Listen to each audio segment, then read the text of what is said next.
Em cúpula no último fim de semana, os líderes do G7 prometeram mais de 1 bilhão de doses de vacina contra o coronavírus para as nações mais pobres, prometeram ajudar os países em desenvolvimento a enfrentar as mudanças climáticas e concordaram em cobrar Pequim por abusos de direitos. Falando no final da cúpula no sudoeste da Inglaterra, o primeiro-ministro britânico Boris Johnson elogiou o fantástico grau de harmonia entre o grupo revigorado, que se reuniu pessoalmente pela primeira vez em 2 anos. Os dirigentes queriam mostrar que a cooperação internacional está de volta depois das convulsões causadas pela pandemia e pela imprevisibilidade do ex-presidente dos Estados Unidos, Donald Trump.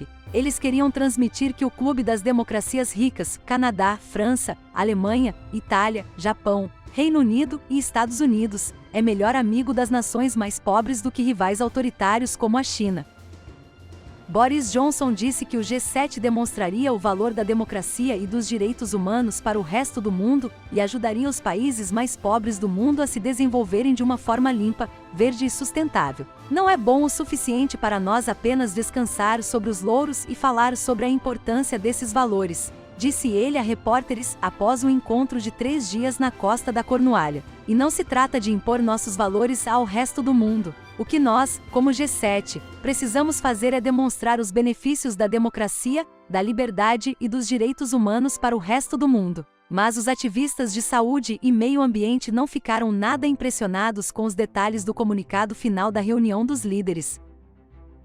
Apesar do apelo de Johnson para vacinar o mundo até o final de 2022, a promessa de 1 bilhão de doses para países que precisam de vacinas fica muito aquém das 11 bilhões de doses que a Organização Mundial da Saúde disse ser necessária para vacinar pelo menos 70% da população mundial e acabar de verdade com a pandemia. Metade da promessa de 1 bilhão de doses vem dos Estados Unidos e 100 milhões da Grã-Bretanha.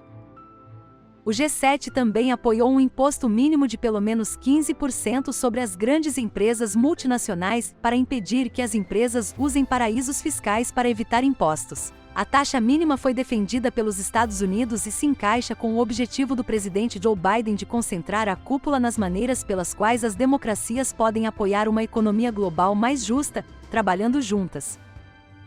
Biden também queria persuadir outros líderes democráticos a apresentar uma frente mais unificada para competir economicamente com Pequim e convocar fortemente as políticas de não-mercado e abusos dos direitos humanos da China. No comunicado do grupo publicado no domingo, o grupo disse: com relação à China e à concorrência na economia global, continuaremos a consultar sobre abordagens coletivas para desafiar políticas e práticas não mercantis que prejudicam a operação justa e transparente da economia global. Os líderes também disseram que promoverão seus valores apelando à China para que respeite os direitos humanos e as liberdades fundamentais em Xinjiang e na cidade semi-autônoma de Hong Kong. Johnson, o anfitrião da cúpula, queria que a reunião de 3 dias hasteasse a bandeira de uma Grã-Bretanha global, para dar ao país de médio porte uma influência global desproporcional. No entanto, o Brexit lançou uma sombra sobre esse objetivo durante o encontro na costa sudoeste da Inglaterra. Os líderes da União Europeia e o presidente dos Estados Unidos, Joe Biden, expressaram preocupações sobre os problemas com as novas regras comerciais do Reino Unido e da União Europeia que aumentaram as tensões na Irlanda do Norte.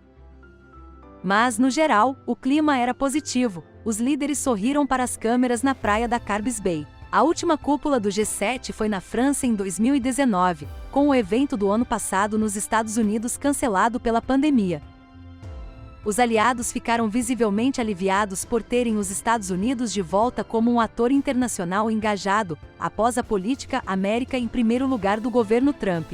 Os Estados Unidos estão de volta e as democracias do mundo estão unidas, disse Biden. Após a cúpula do G7, o presidente se reuniu com a rainha e planeja participar de uma cúpula da OTAN em Bruxelas na segunda-feira e manter conversas com o líder russo Vladimir Putin em Genebra na quarta-feira. O presidente francês Emmanuel Macron, depois de falar cara a cara com Biden, disse: "É ótimo ter um presidente dos Estados Unidos como parte do clube e muito disposto a cooperar." O G7 revigorado fez declarações ambiciosas durante suas reuniões sobre a educação de meninas, como evitar futuras pandemias e financiamento de infraestruturas mais verdes em todo o mundo. Sobre a mudança climática, o plano Reconstruir o Melhor para o Mundo promete oferecer financiamento para infraestrutura para ajudar a acelerar a mudança global para a energia renovável. O plano é uma resposta à iniciativa chinesa Belt and Road, que aumentou a influência mundial de Pequim.